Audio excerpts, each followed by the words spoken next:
Hello and welcome. It's the Nisha Jackson Show. My name is Rusty Humphries. She's Nisha Jackson. Before we get started, subscribe. Hit that subscribe button right now. Don't wait. Don't we get it done now? Just do it. I mean, it's like putting off going on a diet. That never works out. So hit that subscribe button right now. Hit the Facebook. Share it with your friends. And make sure you check out NishaJackson.com. Do you like how that thing just pops up right over your head where it says NishaJackson.com? It's pretty amazing how that happens. Anyway, so Nisha, what do we have going on today? What is on your mind? I wanted to talk about how your emotional health and your emotions, especially when they're negative, can negatively affect your physical health. So people that are I've noticed this, people that are negative a lot are sick a lot. Yes, they're sick a lot. And I think this is a very important topic right now. Okay. I think it's a very important topic because many people are riddled with negative emotions. Yes. They're riddled with anxiety. They're riddled with fear. They're worried about things that haven't happened. They're listening to the news all of the time, and that's making them sick. They think that the world's ending, that people are dying all around them. And it's really so sad for me to watch people who I believe are actually quite healthy become almost sick. Their body hurts. They're exhausted all of the time. They're starting to get headaches. They feel unmotivated. They are noticing things like all of a sudden they have blood pressure issues and their heart is racing and they need to go to another medical appointment because they have a new ailment that they never had before. Right. This a lot of times starts in the mind. This starts in the mind. And, And that's hard to determine on your own, though, isn't it? It is, because it's hard for people often to sort out, like, what's what. Is this something that's real that I need to be concerned about? Or is this something that I've fabricated in my mind? Because, Rusty, here's the problem is that a lot of these things have somewhat of an insidious onset, right? They kind of happen over time. And all of a sudden you wake up one day, you haven't slept for days. You get this intermittent, I can't turn my brain off and go to sleep. And then all of a sudden you start having memory issues. You cannot remember anything. And now you think you have dementia at age 38. So there's a lot of things that happen that starts in the mind. And I just thought it would be good just to highlight a few of those things because we're just coming out of the holidays, some time ago, recently. And, I think the very fact that many people weren't with their loved ones during holidays was actually a good thing. I thought you were going the other direction, but okay. You can go either way. I think people are terribly depressed and terribly frustrated and angry that they couldn't be with their family. I think some people were with their family and they were worried about their family members getting sick because, of course, we think, that if you're with your family, everyone's going to get sick, like it's just going to happen, which is kind of crazy. But anyway, that's where we're at today and where we've been now for going on almost a year. And but also just some people that did get together with their family and get together with their family every year, just the very fact of, you don't choose your family, right? Right. And so sometimes it just kind of brings up more issues, and some people have a lot of issues with their family.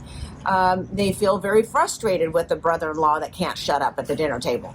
So these things are issues, and the problem is that we go, Rusty, and we keep replaying things over and over and over. But the one thing I did observe this year, and I was just telling my partner, Michael, that I really hope at some point soon I don't have to keep listening to this. But it seemed like every single place that I went to this year and people that I talked to, every single conversation was focused on how awful things are in the world. Yeah. And I could just tell that, the party or the event or the gathering of people, whether it be 2 people or 4 people, it was really interesting. Even Zoom calls. It was really interesting for me to observe that the beginning of the conversation started here, and within minutes, the energy in the room was here. And I think that that's just an example of negativity that really brings people's energy down. And this leads to sickness. And that's what people are not putting together. And so the answer to that is to try to start just thinking more positive, acting more positive? Does that make a difference? In a social setting, and hopefully we'll get back to more social settings, but in a social setting, you actually should be the game changer. So what I was trying to do is like, okay, we've talked about this enough. Nothing is going to change in this conversation. So who's our president? What we're deciding to do with masks or not masks, or what's open or what's not open, and all the people that are really suffering, none of that's going to change tonight. So let's choose to focus on something that's really positive that's come out of this last year. Let's focus on something that we want to try to accomplish this next year that's good for us and maybe good for the people around us.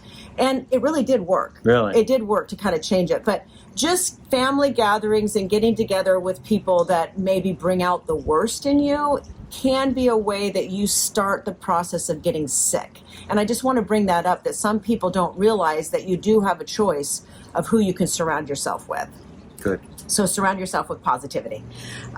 Over commercialization. I mean, certainly we've had a lot of time at home. Mm-hmm. We've had a lot of time spending in front of the TV and computer. People are shopping a lot of time like on they've Amazon, never right? shopped before. I can relate to that also.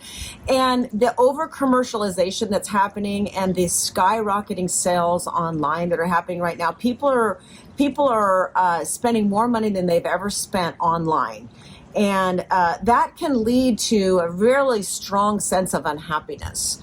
And I wish that people were more than ever getting outside and exercising and taking care of their body and learning how to improve their mind.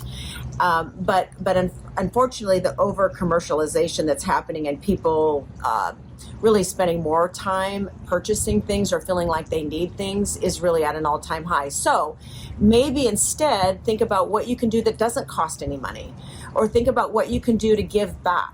Think about what charity you can donate to. This takes kind of like a lot of the emphasis off yourself and moves it towards other people or other things that might be better for you. So you're saying retail therapy isn't working right now? Retail therapy probably isn't working, and I think that's something that we have to just think about. And I'm saying this and realizing that I'm the same way. It's like you don't need another pair of shoes. Overcommitting. This is something that isn't. I don't think it's happening as much right now, but certainly I think this is probably an issue for you. Yes. Yeah. So I'm really speaking just to myself right now. No, overcommitting is an issue, and I think that when you get involved in a lot of different things and you don't have enough time to take care of yourself, if I say to you right now, are you meditating every day for 10 minutes? Are you taking time? Don't even call it meditation. Just call it turning your brain off for 10 minutes, where you're just allowing good energy to come in your brain. Are you doing that for 10 minutes every day? If you're listening to this and you say to yourself, Nish, I don't have 10 minutes. I'm too busy. That's a problem. You're overcommitted to whatever, whether you're working or not, you're overcommitted. Mm-hmm. So your brain and your body needs at minimum 10 minutes a day that you're completely turned off. No emails, no texts, no phone calls, no TV, no music, nothing coming into your brain for 10 minutes a day. You have to have that. Wow. Because if you don't, your mind will be overfilled and it affects your nervous system, which affects your health. So you've got to turn off 10 minutes a day. And being overcommitted doesn't allow you to do that. So just ask yourself, where is your commitment level? And are you taking enough time to exercise, plan your food, turn your brain off? Are you doing those things every day? Because if you're not, you're overcommitted to something. And that could just be social media. Could be that Right. You're spending 2 hours a day surfing your Facebook Right. and your Instagram and your emails and, social media, whatever it might be. It might be 2 hours a day, and that's not allowing you to be committed to taking care of yourself. Do you find a certain time of day to be the best to find that 10 minutes, or different for everybody, or what have you found? Yeah, I do mine in the morning just because I exercise in the morning, and I do my quiet time in the morning just because I know I'll do it. Right. There's not as many distractions. I get up at a ridiculous hour. Yeah, you're an early bird. Yes, but I go to bed early too. What time do you get up? I try to get up about 4:45. No, really. What time do you get up? I get up early. Really? Sometimes it's 5, but I used to always get up at 4. But I can't do that. The older I get, I just can't do that. And what time do you go to bed? I am heading to bed by 8:30. No, really? Yeah, okay. and I try to be for sure asleep by 9:30 at the latest. Thank goodness. During the week. Okay. Thank goodness the old-time TV where you had the good TV was on 9 o'clock.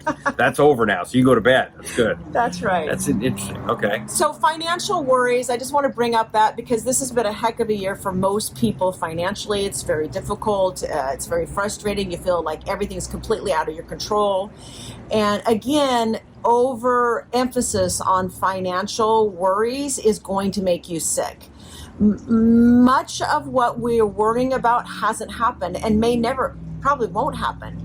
But so the excessive worry on your finances and the excessive talking about it instead of going to work to change it will eventually make you sick.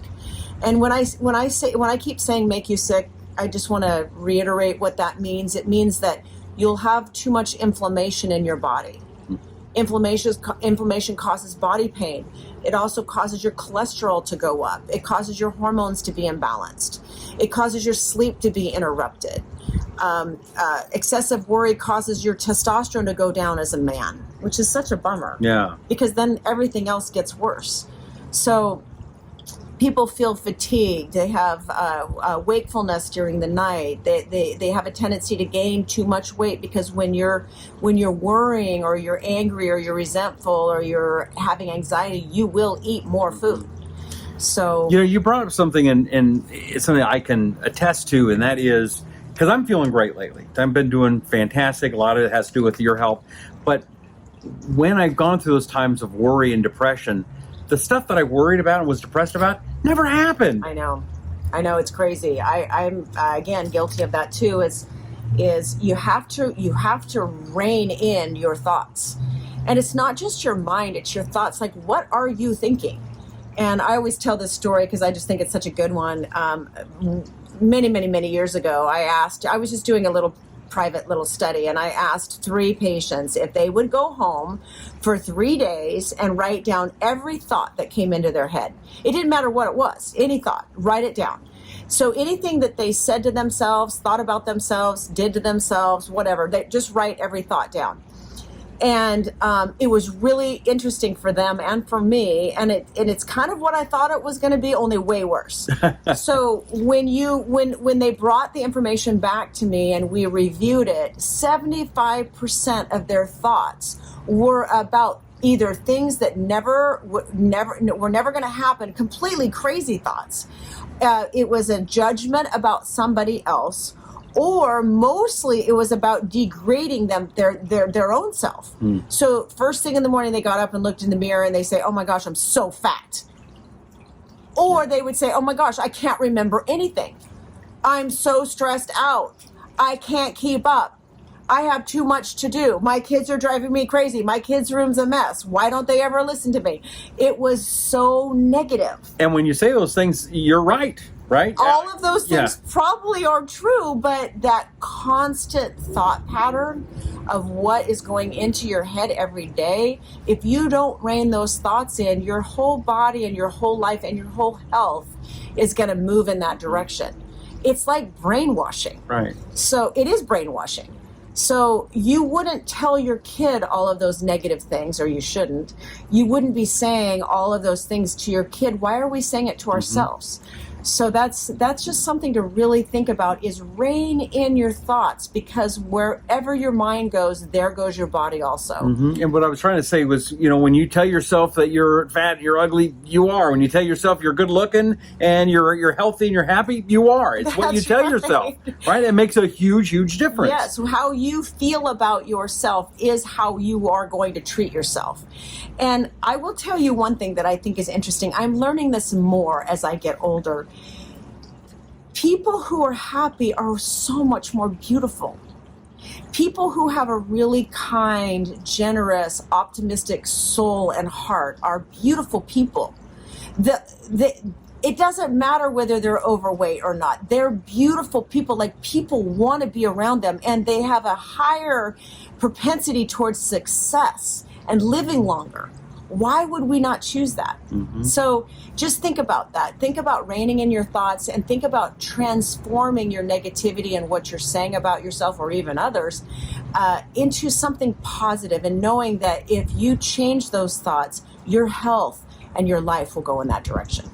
Absolutely spot on advice. Great job, Nisha. Thank you. Please, this is why we ask you to subscribe to the Nisha Jackson Show for great inspirational talks and just the truth. I mean, one of the things that Nisha does is she tells you the truth, whether you want to hear it or not. And it's truth that we need to hear. So do us a favor, do you a favor, hit that subscribe button, subscribe to the Nisha Jackson Show. Also, if you would go to nishajackson.com or also onepeakmedical.com and find out all the great things that they can do for you to help you with your health and your happiness. And you'll also got stuff for your attitude too, don't you? That's right. Yeah? That's right, we do. So go there if you would, please. We sure appreciate you. Subscribe, and we'll catch you next time. I'm Rusty Humphries. She's Nisha Jackson. This is the Nisha Jackson Show.